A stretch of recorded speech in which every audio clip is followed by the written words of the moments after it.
Hello students, today our topic is societal impact and this is societal impact part 3. In this lecture we are going to discuss some very important concept related to societal impacts. In our last video we already discussed about netiquettes and intellectual property rights, which includes patent, copyright and trademark. And in this lecture we are going to discuss some basic some types of cyber crimes, which includes phishing, spoofing, okay, and many others such as cyber stalking, etc. So let's start. Students, जैसा भी हम जानते हैं कि syllabus आपका 2 parts में divided है और टर्म 1 का जो सिलेबस है वो है आपका पाइथन और सोसाइटल इम्पैक्ट्स। तो पाइथन हम ऑलरेडी कवर कर चुके हैं, पाइथन पांडास को भी कवर कर चुके हैं और मैटप्लोट्लिब लाइब्रेरी को भी हम कवर कर चुके हैं। आज हम डिस्कस करने जा रहे हैं डिजिटल सोसाइटल इम्पैक्ट से रिलेटेड कुछ इंपॉर्टेंट टॉपिक्स और स्टार्ट करते हैं डिजिटल प्रॉपर्टी राइट से। उसके लिए हमें सब पहले समझना होगा कि डिजिटल प्रॉपर्टी क्या है। तो डिजिटल प्रॉपर्टी और digital assets refer to any information about you or created by you that exist in the digital form either online or an electronic storage device. Example of digital property includes email account, social media account, shopping account, video sharing account, video gaming account, online storage account, website or blogs that you may manage, and any software code you may have written and on, etc.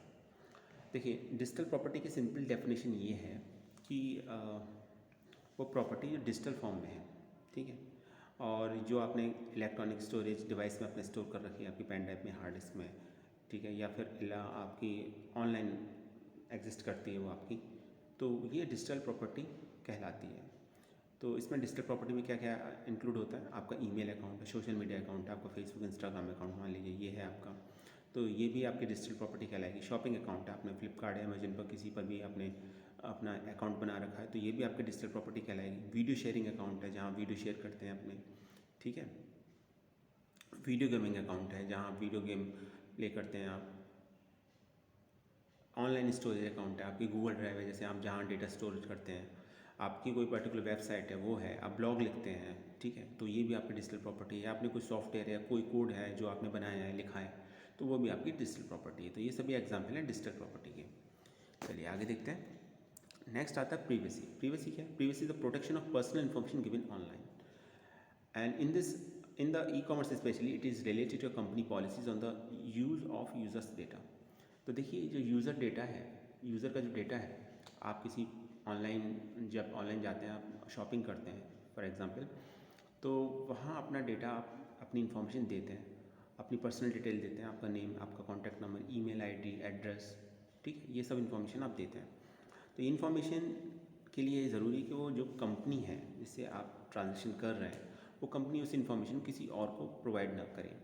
तो ये इसके लिए जो concept use होता है इसे बोला जाता है प्रीवेसी। सो प्रीवेसी क्या है? Privacy the protection of personal information given online. तो जो भी इन्फॉर्मेशन आपने दी है उसका प्रोटेक्शन के लिए जो वर्ड यूज़ किया जाता है उसे प्रीवेसी बोलते हैं उसे। तो ई कॉमर्स में स्पेशली बहुत ज़रूरी होता है, क्योंकि आपने किसी एक कंपनी को डेटा दिया है, तो ये नहीं है कि वो कंपनी किसी और दूसरी कंपनीज को वो डेटा शेयर कर दे, ऐसा नहीं है, ऐसा होना नहीं चाहिए। तो ये प्रीवेसी कहलाता है आपका। सेकेंड आता है scam. Scam is a term used to describe any fraudulent business or scheme that takes money or other goods from an unsuspecting person। ठीक है, तो कोई ऐसी स्कीम या कोई ऐसा फ्रॉडलेंट बिजनेस जिसके थ्रू लोगों से पैसे या कुछ और सामान लिया जाता है और जिस पर आप शक भी ना कर सकें कि हाँ ऐसा है, इसके पीछे कुछ कॉन्स्पिरेसी है, तो इसको स्कैम बोला जाता है। और जो पर्सन इस काम को करता है उसे स्कैमर बोला जाता है। Person who does a scam is refer to as a scammer. जिस काम को करता है वो क्या कहलाएगा? वो कहलाएगा स्कैमर। नेक्स्ट देखते हैं फिशिंग। बहुत इंपॉर्टेंट टर्म फिशिंग, ठीक है। तो phishing is the process of collecting your personal information through emails or website claiming to be the legitimate. This information can include user name, password, credit card numbers, social security number, etc. Oftentimes the email direct you to the website where you can update your personal information. Because these sites often look very official and they hope you will be tricked into disclosing valuable information that you normally would not reveal, and this oftentimes results in identity theft or financial loss। तो मैं simple words में इसको समझा देता हूँ। ये तो लिखा है, आई थिंक समझ में आ चुका होगा, थोड़ा और सिंप्लीफाई कर देते हैं। तो फिशिंग एक प्रोसेस है आपकी पर्सनल इन्फॉर्मेशन कलेक्ट करने का, ठीक। और वो पर्सनल इन्फॉर्मेशन जो जनरली आप किसी के साथ शेयर नहीं करते, अपनी अकाउंट की इन्फॉर्मेशन, अपनी बैंक अकाउंट की डिटेल जैसे आप शेयर नहीं करते जनरली, किसी के साथ देना भी पसंद नहीं करते, लेकिन ये इन्फॉर्मेशन आपसे ही मांगी जाएंगी और आप दे भी देते हैं उसको, जो जनरली हम नहीं देते। क्यों? क्योंकि एक तरीके से हम ये कहें कि आपको बेवकूफ़ बनाया जाता है इसमें, ठीक है। और कैसे बनाया जाता है ये समझ लीजिए। और पहले तो इन्फॉर्मेशन क्या है, वो यूज़र नेम हो सकता है, पासवर्ड हो सकता है, क्रेडिट कार्ड डेबिट कार्ड की इन्फॉर्मेशन हो सकती है, आपके आधार नंबर की डिटेल हो सकती है। तो ये एक ईमेल या वेबसाइट के थ्रू किया जाता है, और वो ईमेल या वेबसाइट ये क्लेम करती है कि वो लेजिटिमेट है, वो ठीक है, और आपको लगता भी ऐसा है। मान लीजिए आपके पास एक मेल आया और आपको कहा गया कि लिंक है, आप उस लिंक पर अपनी पर्सनल डिटेल, अपनी बैंक की डिटेल्स सेंड कर दीजिए, और आपको अगर ये डिटेल फिल करेंगे तो हम आपकी लॉटरी है सपोज कोई लगी है, और वो आपको 1 करोड़ या 2 करोड़ रुपीज़ का इनाम निकलेगा आपका, या आपको प्राइज़ मनी इतना है, आपको वो मिल जाएगा। तो आपको लगा कि हाँ ठीक है। जैसे ही आपने मेल देखा, आपको लगा कि सोर्स ऑथेंटिकेट सोर्स है, क्योंकि जो मेल लगेगा बड़ा ऑथेंटिकेट लगेगा आपको, या कोई ऐसी वेबसाइट होगी जिस लिंक पर क्लिक करने से आपको वो वेबसाइट ओपन होती हुई दिखाई देगी, लेकिन वो लेजिटमेट दिखेगी ज़रूर पर होगी नहीं, ठीक है। तो वहाँ आप अपनी नॉर्मल इन्फॉर्मेशन जैसे यूज़र नेम, पासवर्ड है, क्रेडिट कार्ड नंबर है, अपना आधार नंबर है, जिसे हम सोशल सिक्योरिटी नंबर से बोलते हैं, तो ये प्रोवाइड करा देते हैं आप। तो जनरली हम देते नहीं हैं, तो इसको फिशिंग बोला जाता है, ठीक है। तो often times the email direct to the website way you can update your personal information. तो ज़्यादातर केसेस में क्या होता है, जो ईमेल आता है ना, वो आपको एक लिंक देता है, और इस लिंक पर क्लिक करने से कोई वेबसाइट ओपन होती है, वो आपको ऑफिशियल लगती है, ऑफिशियल होती नहीं है, लेजिटिमेट लगती है, होती नहीं है, एक अलग बात है। वहाँ आप अपनी पर्सनल इन्फॉर्मेशन दे देते हैं, जो वैल्यूबल इन्फॉर्मेशन जो आप जनरली किसी को नहीं देते, वो इन्फॉर्मेशन आप दे देते हैं। अब क्वेश्चन ये कि आप देने से क्या हो जाएगा, होगा क्या? तो आइडेंटिटी थेफ्ट और फाइनेंशियल लॉस ये हो सकता है आपको, या तो आपकी पहचान को कोई और यूज़ कर सकता है, क्योंकि आपने अपने बारे में सब कुछ बता दिया किसी को, ठीक है। तो ऑनलाइन या साइबर वर्ल्ड में अब कोई भी पर्सन आपकी आइडेंटिटी को यूज़ कर सकता है, आप बन के, क्लियर। और या फिर फाइनेंशियल लॉस हो सकता है, आपके अकाउंट से मनी विड्रॉल हो सकता है। तो ये फिशिंग का पर्पज़ होता है। आई थिंक समझ में आ चुका हो, आगे चलते हैं। नेक्स्ट वर्ड है स्पूफिंग। अब स्पूफिंग क्या है, थोड़ा सा सिंप्लीफाई कर देते हैं स्पूफिंग को। ये देखिए, an attacker altars his identity so that someone think he is someone else. Simple definition है। इसमें जो अटैकर है वो अपने आइडेंटिटी चेंज कर देता है, और आपको ये लगता है कि वो कोई और है, जबकि वो कोई और ही होता है, ठीक है। जैसे मान लीजिए मैं ही अटैकर हूँ, और मैं आपसे बात करता हूँ आपका एक फ्रेंड बन के, लेकिन मैं आपका फ्रेंड नहीं हूँ। मैंने आपकी फ्रेंड की आइडेंटिटी को यूज़ करके आपसे मैं बात कर रहा हूँ, तो इसको स्पूफिंग बोलेंगे। तो ये बेसिकली 3 टाइप की होती है: आईपी स्पूफिंग, ईमेल स्पूफिंग और वेब स्पूफिंग।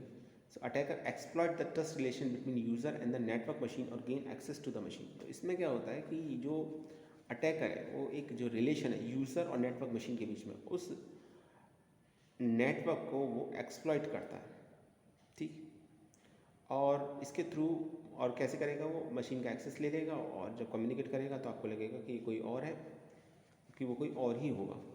तो 3 टाइप्स की स्पूफिंग होती है, एक होता है आईपी स्पूफिंग, एक होता है ईमेल स्पूफिंग, और एक होता है वेब स्पूफिंग। तो 1 बाय 1 पढ़ते हैं। सबसे पहले आईपी स्पूफिंग की बात करते हैं। Attacker uses IP address of another computer to acquire information और गेन एक्सेस। इसमें क्या करते हैं आईपी स्पूफिंग में कि अटैकर जो होगा, जो जनरली एक हैकर ही होता है, वो किसी और कंप्यूटर का आईपी एड्रेस यूज़ करेगा आपकी इन्फॉर्मेशन को एक्सेस करने के लिए या गेन करने के लिए। जैसा हम जानते हैं आईपी एड्रेस एक यूनिक एड्रेस होता है सभी इलेक्ट्रॉनिक डिवाइसेस का, जो भी आपकी नेटवर्क या इंटरनेट से कनेक्टेड होती हैं, ठीक है। तो अटैकर किसी और का आईपी एड्रेसेस के अंदर यूज़ करके आपको मिसगाइड करता है, तो इसको बोला जाता है आईपी स्पूफिंग। सेकंड आता है email spoofing. Attacker send email but makes it appear to come from someone else. Attacker इसमें मेल भेजेगा, लेकिन ये आपको ऐसा लगेगा कि ये मेल कहीं और से आया है, जबकि वो अटैकर भेजेगा, ठीक है। इसको ईमेल स्पूफिंग बोला जाता है। नेक्स्ट आता है web spoofing. Attacker tricks web browser into communicating with a different web server than the user intended. आप जिस सर्वर से कम्युनिकेशन इस्टेब्लिश करना चाहते हैं वहाँ से ना हो कि जहाँ अटैकर आपको कहें हम कि मिसगाइड करेगा, वहाँ आप किसी और वेब सर्वर के थ्रू कम्युनिकेट करते हैं उसके, तो इसको बोला जाता है वेब स्पूफिंग। तो इसमें लिखा हुआ attacker tricks web browser into communicating with a different web server than the user intended. जहाँ आप चाह रहे हैं वहाँ नहीं, किसी और वेब सर्वर के थ्रू ही आप कम्युनिकेट करते हैं जहाँ अटैकर चाहता है, उसको बोला जाता है वेब स्पूफिंग। तो 3 टाइप्स की स्पूफिंग होती है, शॉर्ट में बोले आईपी स्पूफिंग, ईमेल स्पूफिंग और वेब स्पूफिंग। आईपी स्पूफिंग में अटैकर अपनी आईपी एड्रेस चेंज कर लेता है, किसी और कंप्यूटर का आईपी एड्रेस यूज़ करता है। ईमेल स्पूफिंग में आपको ऐसा लगता है कि मेल कहीं और से आया जबकि मेल आपका अटैकर भेजेगा। और वेब स्पूफिंग में किसी और वेब सर्वर के थ्रू आप कनेक्ट हो जाते हैं, जहाँ आप कनेक्ट होना चाहते हैं वहाँ आप कनेक्ट नहीं हो पाते, इसको वेब स्पूफिंग बोला जाता है।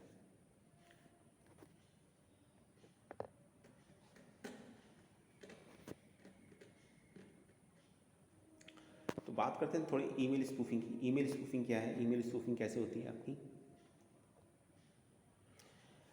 Attacker sends message masquerading as someone else what can be repercussion। तो देखिए इसमें एक सिंपल सा ये है कि इसमें एक ऐसी ईमेल आईडी बनाई जाएगी जो किसी दूसरी ईमेल आईडी से मिलती जुलती होगी। तो जब आपके पास मेल आएगा तो जल्दी में हम क्या करते हैं कि मेल को भी उतना क्रॉस चेक नहीं करते डिटेल में, ठीक है, और हम समझते हैं कि हाँ ये आपका मेल एक ऑथेंटिक सोर्स से आया है, जबकि जो ईमेल आईडी होगी वो एक फेक ईमेल आईडी होगी, या उस जो आपकी जहाँ आप कम्युनिकेट करना चाहते हैं उस ईमेल आईडी से मिलती जुलती होगी। तो जल्दी की वजह से हम बहुत उस ईमेल आईडी को आइडेंटिफाई नहीं कर पाते। तो एक तो ये है। तो टाइप्स ऑफ ईमेल स्पूफिंग, इसके भी अलग टाइप्स हैं। Create an account with similar email address. तो पहला तो यही है जो मैं बता रहा था आपको, एक ऐसा ईमेल अकाउंट बनाता है इसमें अटैकर जो आपकी किसी और ईमेल आईडी से मिलता जुलता हो, ठीक है। सेकेंड है modify email client. Attackers can put in any return address he wants to the mail he sent। And third है telnet to port 25। So most mail servers use port 25 for SMTP। Attackers log into this port and composes the message for the user। SMTP की full form होती है आपकी simple mail transfer protocol, और ये protocol responsible होती है आपकी mail transfer करने के लिए। ये प्रोटोकॉल पोर्ट नंबर 25 को यूज़ करती है, ठीक है। तो इसके थ्रू आपका स्पूफिंग किया जा सकता है। तो इसमें सबसे जो मेजर कैटेगरी में तो यही है, create an account with similar email address. तो सबसे आसान भी है इम्प्लीमेंट करना, एक सेम या एक सिमिलर ईमेल एड्रेस क्रिएट कर दिया जाता है, उसके थ्रू स्पूफिंग होती है। अब यहाँ पर एक क्वेश्चन ये आता है कि स्पूफिंग और फिशिंग में डिफरेंस क्या है, ठीक है। तो ये देखिए, using fake email senders name so that message appears to be from different source you will trust it, that is called the spoofing। if you don't know the sender don't open it। तो आपको ऐसा लगेगा कि mail कहीं और से आया, लेकिन मेल अटैकर भेजेगा, अटैकर सेंड करेगा मेल को, ठीक है। तो आपको इसमें होता ये है कि मैसेज आपको कहीं और से आया हुआ लगता है, क्योंकि मैसेज कहीं और से आता है। तो इस केसेस में जहाँ आपको डाउट लगे तो ऐसे मेल को ओपन ही ना करें तो ज़्यादा बेहतर रहेगा। बचने का सिर्फ यही एक तरीका है। If you don't know the sender don't open it. अगर आप सेंडर को जानते नहीं, पहचानते नहीं हैं, आपको लगता है, तो ऐसे मेल को ओपन ना करें। हो सकता है कि उसके साथ किसी तरह का कोई मेलवेयर अटैच्ड हो, ठीक, कोई स्पाईवेयर हो अटैच, कोई वायरस हो अटैच, कोई ट्रोजन हॉर्स हो अटैच, और वो आपकी इंफॉर्मेशन को यूज़ करे कंप्यूटर की, ठीक है। तो ये हमें देखना पड़ता है स्पूफिंग में। फिशिंग कॉन्सेप्ट थोड़ा सा अलग है। Phishing using trusted institution name to elicit confidential information. इसमें क्या करते हैं, जो अटैकर जो फिशिंग का कॉन्सेप्ट यूज़ करते हैं, जो आपके ट्रस्टेड इंस्टीट्यूशनल नेम्स होते हैं उनको यूज़ करते हैं, जिन पर हम भरोसा करते हैं, जिनको हम जानते हैं, जिनको हम पहचानते हैं। जैसे कोई बैंक हो गया, ठीक है, स्टेट बैंक ऑफ इंडिया हो गया, सभी जानते हैं, अकाउंट भी होगा ज़्यादातर लोगों का इसमें, या कोई बड़ी कंपनी हो गई, बड़े इंस्टीट्यूट का नेम हो गया। तो इनका यूज़ करके वो कॉन्फिडेंशियल इन्फॉर्मेशन को गेन करते हैं। इनकी तरफ से मैसेज आता है और वो एक्चुअली मैसेज फेक होता है, ठीक है। ईमेल आईडी भी फेक होती है, और हम जनरली उसमें बातों में आके अपनी जो कॉन्फिडेंशियल इन्फॉर्मेशन है वो सेंड कर देते हैं। तो some common schemes look like they are from bank or from eBay and ask you to update your account. तो वही मैं बता रहा था आपको कि कुछ स्कीम आएंगी आपके पास, मेल आएगा और उसमें ये कहा जाएगा कि मेल बैंक की तरफ से आया है, या ईबे की तरफ से आया और आपसे कहा जाएगा कि अपने अकाउंट को अपडेट कीजिए या आपका अकाउंट ब्लॉक हो गया है तो दोबारा से आप रीसेट कीजिए, ये सब इन्फॉर्मेशन आएगी आपके पास। ठीक, तो don't do it, the legitimate company already knows your account information. तो देखिए, कोई भी आपसे अपनी इन्फॉर्मेशन देने के लिए कह रहा है, अपडेट करने के लिए कह रहा है, तो आप ये बिल्कुल ना करें, क्योंकि जो लेजिटिमेट कंपनी होगी वो ऑलरेडी आपकी इन्फॉर्मेशन जानती है, तो आपके थ्रू कभी तो आपसे कभी कहेगी नहीं, इन्फॉर्मेशन मांगेगी ही नहीं। ठीक है, और फिर भी अगर आपको डाउट होता है, 1% भी आपको डाउट होता है, तो आप जो भी कंपनी की ऑफिशियल वेबसाइट है वहाँ जाके लिंक करके कस्टमर केयर के नंबर पर या जो भी उनका नंबर होता है, कॉन्टैक्ट इन्फॉर्मेशन होती है, वहाँ जाके आप कम्युनिकेट कर सकते हैं, पता लगा सकते हैं। ठीक, लास्ट पॉइंट है, if you want to update your information call the number in the phone book, not the number in the email. तो वही मैं कह रहा था अभी आपको थोड़ी देर पहले कि अगर आप कंफर्म करना भी चाहते हैं तो जो ईमेल में जो नंबर दे रखा है यहाँ पर आप कम्युनिकेट कीजिए, वहाँ मत कीजिए, क्योंकि वो इन्फॉर्मेशन तो ऑलरेडी आपको प्रोवाइड कराई गई है। ठीक है, तो जो फ़ोन बुक में है, फ़ोन डायरेक्टरी में है, आपको उस नंबर पर, ठीक है, वहाँ पर जाके आप कम्युनिकेट कर सकते हैं, या फिर जो भी यूआरएल टाइप कीजिए उस कंपनी का कंप्लीट, अगर आपको पता है तो, और उसकी ऑफिशियल वेबसाइट को ओपन कीजिए, वहाँ जाके आपको इन्फॉर्मेशन मिल जाएगी। लिंक पर क्लिक ना करें, और जो इन्फॉर्मेशन दे रखी है कॉन्टैक्ट डिटेल उसको भी ये मान के चलें कि ये फेक है, तभी आप फिशिंग से बच सकते हैं। तो ये डिफरेंस दे रखा है फिशिंग और स्पूफिंग के बीच में। देखिए, स्पूफिंग में फर्स्ट पॉइंट है, hackers tries to steal the identity to act as another individual. इसमें जो हैकर्स का जो फोकस रहता है वो इस बात पर कि वो आइडेंटिटी को स्टील कर ले, चोरी कर लेगा वो आपकी, और कोई एनदर इंडिविजुअल बन के आपसे बात करेगा। जबकि फिशिंग का जो ऑब्जेक्टिव होता है, hacker tries to steal the sensitive information of the user. इसमें हैकर्स का जो फोकस रहता है वो आपकी सेंसिटिव इन्फॉर्मेशन को चोरी करने का होता है। Spoofing, it doesn't required fraud. तो स्पूफिंग को फ्रॉड करने की ज़रूरत नहीं होती इसमें। Fishing, it is operated in fraud manner, completely fraud होता है, कहीं और से मेल आया, टोटली फ्रॉड है, आपसे इन्फॉर्मेशन मांगी गई है, आपने इन्फॉर्मेशन दे दी है, उसका वो कोई मिसयूज़ कर रहा है, आइडेंटिटी थेफ्ट हो रहा है, या फिर फाइनेंशियल लॉस हो रहा है आपको, तो ये टोटली एक फ्रॉड होता है फिशिंग। स्पूफिंग में देखिए, spoofing is not theft, information is not theft, information is theft. Spoofing में इन्फॉर्मेशन थेफ्ट नहीं होती, जबकि फिशिंग में कम्प्लीटली इन्फॉर्मेशन थेफ्ट होती है, चोरी होती है information completely. Spoofing, hackers tries to steal the identity to act as an other individual. इसका जो फोकस है ना वो वही है कि हैकर इसमें कोई और बन के आपसे कम्युनिकेट करता है। लेकिन फिशिंग में क्या होगा, hackers try to steal the sensitive information of the user. इसमें टोटल हैकर का फोकस जो होगा वो आपका इन्फॉर्मेशन चोरी करने का होगा। तो ये पॉइंट रिपीट हो गए आई थिंक। तो स्टार्टिंग के 3 पॉइंट्स ही हैं, देख लीजिए, आप नोट डाउन कर सकते हैं इनको। आगे देखते हैं। तो अब इस फिशिंग और स्पूफिंग में कौन सा कॉन्सेप्ट बड़ा है। देखिए, यहाँ हम ये कह सकते हैं spoofing can be the part of the fishing. Spoofing actually fishing का पार्ट हो सकती है, ठीक है। तो फिशिंग एक ब्रॉड टर्म है, स्पूफिंग छोटा टर्म है। स्पूफिंग फिशिंग का पार्ट हो सकती है, लेकिन फिशिंग एक अलग बात है, अलग कॉन्सेप्ट है। Fishing can not be the part of the spoofing, और फिशिंग स्पूफिंग का पार्ट नहीं हो सकती। ये हो सकता है स्पूफिंग फिशिंग का पार्ट हो, पर ये पॉसिबल नहीं है कि फिशिंग स्पूफिंग का पार्ट हो। स्पूफिंग में क्या होता है, needs to download some malicious software in victim computer. तो इसमें क्या होता है कि जो विक्टिम कंप्यूटर होता है उसमें कुछ मैलिशियस सॉफ्टवेयर डाउनलोड हो जाते हैं, करा दिए जाते हैं, ताकि इन्फॉर्मेशन को लिया जा सके। फिशिंग में ऐसा कुछ नहीं होता। फिशिंग में इन्फॉर्मेशन आप ही अपनी किसी गलतफहमी की वजह से या किसी भी वजह से आप अपनी इन्फॉर्मेशन खुद ही प्रोवाइड करा देते हो। So no such malicious software is required और नीडेड। तो इसमें ऐसे किसी सॉफ्टवेयर की रिक्वायर्ड, मैलिशियस सॉफ्टवेयर की रिक्वायर्ड, जिसे मैलवेयर बोलते हैं, ज़रूरत नहीं पड़ती। नेक्स्ट पॉइंट है, spoofing basically done to get a new identity. Spoofing का मकसद सिर्फ एक न्यू आइडेंटिटी को हासिल करना होता है, जबकि phishing is done to get secret information. Phishing का जो ऑब्जेक्टिव होता है वो सीक्रेट इन्फॉर्मेशन को लेने का होता है। स्पूफिंग की बात करें तो स्पूफिंग होती है आईपी स्पूफिंग, ईमेल स्पूफिंग और यूआरएल स्पूफिंग, जबकि फिशिंग होती है फ़ोन फिशिंग, ठीक है, जिससे फ़ोन फिशिंग को विशिंग भी बोलते हैं, और क्लोन फिशिंग सॉरी।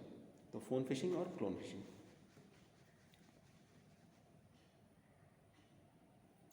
अभी मैं विशिंग की बात कर रहा था। तो विशिंग में क्या होता है कि फिशिंग और विशिंग दो अलग अलग टर्म है, सिमिलर हैं। तो विशिंग में क्या होता है, कॉल आती है आपके पास, ठीक है, और ये बताया जाता है, आपसे पर्सनल इन्फॉर्मेशन मांगी जाती है, आप दे देते हो किसी भी गलतफहमी की वजह से, या मिसअंडरस्टूड करते हो आप इन्फॉर्मेशन को, तो उससे विशिंग बोलते हैं।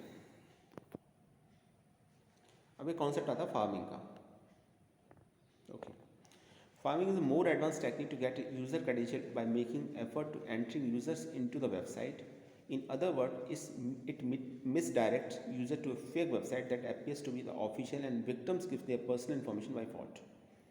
In farming, fake website is created which appears to be the official.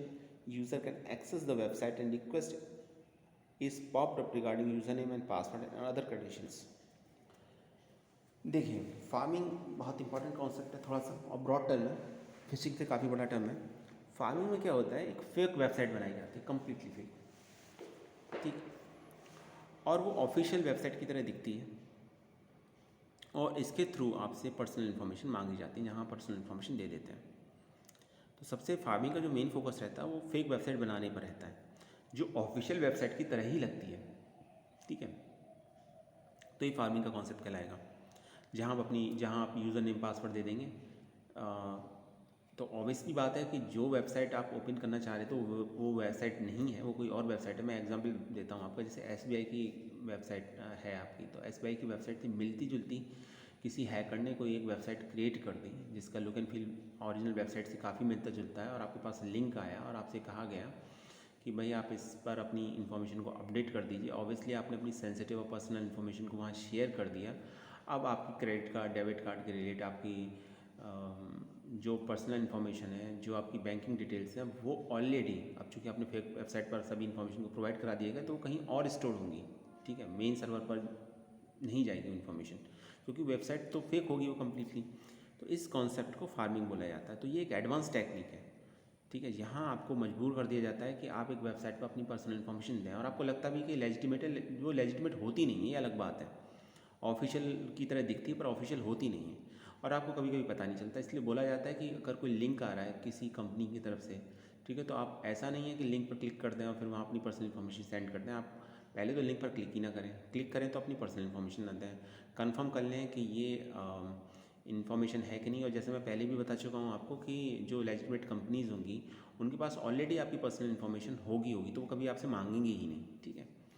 फिर भी आपको ऐसा लगता है तो आप जो ऑफिशियल वेबसाइट है उसका URL कम्प्लीटली टाइप कीजिए एड्रेस बार में, और वहाँ पर फिर उस वेबसाइट को ओपन कीजिए। कस्टमर केयर नंबर ले सकते हैं आप वहाँ से, ठीक है, या फिर खुद जाके फिजिकली जाके वहाँ कंफर्म कर सकते हैं कि ऐसी कोई इन्फॉर्मेशन तो नहीं। तो उसमें कोई बहुत ज़्यादा आपको जल्दीबाजी दिखाने की ज़रूरत नहीं है, कंफर्म कर लीजिए, उसके बाद ही अपनी इन्फॉर्मेशन को शेयर कीजिए, और हो सके तो इन्फॉर्मेशन शेयर ही नहीं ना करें तो ज़्यादा बेहतर है, क्योंकि कोई भी लेजिटिमेट कंपनी आपसे पर्सनल इन्फॉर्मेशन नहीं मांगेगी ऑनलाइन इस तरीके से। क्लियर है। तो ये फार्मिंग का कॉन्सेप्ट होता है जिसमें एक कम्प्लीटली फेक वेबसाइट डेवलप कर दी जाती है, बना दी जाती है, ऑफिशियल वेबसाइट की तरह ही दिखती है, जहाँ आप अपने यूज़र नेम, पासवर्ड या अदर कंडीशंस की इन्फॉर्मेशन प्रोवाइड करा देते हैं। ये कुछ डायग्राम है इसका, पहले इस डायग्राम को समझ लीजिए, फिर इससे थोड़ा सा और डिटेल में समझाते हैं।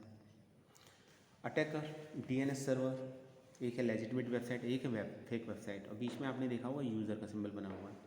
तो ये DNS सर्वर क्या है, पहले DNS को समझ लेते हैं, फिर इस डायग्राम पर वापस आएंगे। DNS की फुल फॉर्म होती है डोमेन नेम सर्वर, ठीक है, DNS बोलते हैं। तो domain name servers are the internet equivalent of a phone book. They maintain a directory of domain names and translate them to internet protocol addresses. This is necessary because although domain names are easy for people to remember, computers or machine access website based on IP addresses. तो domain name server को हम समझ सकते हैं कि ये phone book की तरह है, जैसे आपके फ़ोन नंबर्स की फ़ोन बुक होती है, जैसे internet equivalent of A phone book है DNS, ठीक है। तो ये डोमेन नेम्स को मेंटेन करती है DNS आपकी।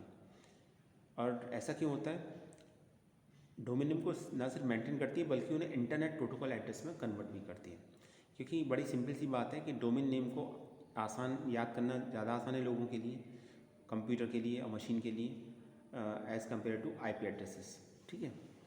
तो ये डोमेन नेम सर्वर क्या है आपका, internet equivalent of A phone book है आपकी। अब ये ज़रा इस डायग्राम पर आते हैं। तो अटैकर DNS सर्वर के थ्रू यूज़र को मिसगाइड करता है, और यूज़र इसमें मिसगाइड हो जाता है, वो एक लेजिटिमेट वेबसाइट पर न जाके एक फेक वेबसाइट पर चला जाता है, वहाँ अपनी इन्फॉर्मेशन, जो इम्पॉर्टेंट इन्फॉर्मेशन है, वो अपनी प्रोवाइड करा देता है, तो इसको बोला जाता है फार्मिंग। अब फिशिंग और फार्मिंग में क्या डिफरेंस है ये भी समझ लेते हैं हम यहाँ पर। देखिए फर्स्ट पॉइंट है, in phishing attackers try to find the sensitive information of user by the means of electronic communication illegally. तो यहाँ फिशिंग का जो ऑब्जेक्टिव है वो सेंसिटिव इन्फॉर्मेशन मांग रहा है यूज़र से, आपका अटैकर इलेक्ट्रॉनिक कम्युनिकेशन के थ्रू। इलीगल है कम्प्लीटली, ये हम जानते हैं। लेकिन pharming is a more advance technique to get user credential by making effort to entering users into the website. तो फार्मिंग में तो यूज़र को एक फेक वेबसाइट में एंटर करा दिया जाता है, उसको पता ही नहीं चलता है। वो लगता है कि उसे कि जो मैं इन्फॉर्मेशन दे रहा हूँ, जो मेरा सोर्स है वो सही है, ठीक है, और सही वेबसाइट पर मैं इन्फॉर्मेशन प्रोवाइड करा रहा हूँ अपनी, लेकिन वो इन्फॉर्मेशन आपकी एक फेक वेबसाइट पर चली जाती है, फेक वेबसाइट के थ्रू किसी और सर्वर पर पहुँच जाती है आपकी। So in phishing, it is an attempt to scam people once at a time via an email or instant messages. तो phishing जनरली होता है कि ईमेल के थ्रू होती है। जनरली जो phishing होती है वो ईमेल के थ्रू होती है। ईमेल पे मैसेज आते हैं, इन्फॉर्मेशन आपसे मांगी जाती है, आप इन्फॉर्मेशन दे देते हैं या कोई मैसेज के थ्रू, ठीक है। बट फार्मिंग के बारे में अगर हम बात करें, it is simply redirect traffic from one website to a different identity looking website to steal information. इसमें क्या होता है, एक वेबसाइट होगी जो फेक वेबसाइट होगी, जो किसी ओरिजिनल वेबसाइट की तरह जहाँ आप डील करते हैं या जैसे इंटरेक्ट करते हैं डायरेक्ट तो उसकी तरह मिलती जुलती होगी, ठीक है, आइडेंटिकल लुकिंग वेबसाइट होगी। बिल्कुल बिल्कुल आपको लगेगा लुक एंड फील इसका सेम है, बिल्कुल आपको लगेगा ही नहीं, पता ही नहीं चलेगा कि फेक वेबसाइट है, आपको लगेगा लेजिटिमेट वेबसाइट है ये, पर वो होगी नहीं। तो इसमें रीडायरेक्ट कर दिया था ट्रैफिक को, आप कहीं और सर्वर के थ्रू कनेक्ट हो जाते हैं, जहाँ आप चाहते हैं वहाँ कनेक्ट नहीं हो पाते। तो ये फार्मिंग एक मोर एडवांस टेक्निक है। Phishing as compare to pharming काफ़ी आसान है। फिशिंग में नेक्स्ट पॉइंट है, it is an electronic mail fraud. तो हम ये कह सकते हैं इलेक्ट्रॉनिक मेल फ्रॉड है फिशिंग, जबकि फार्मिंग में हम बोलेंगे it is similar to nature to email phishing. तो इसका जो नेचर है वो ईमेल फिशिंग की तरह ही है फार्मिंग का।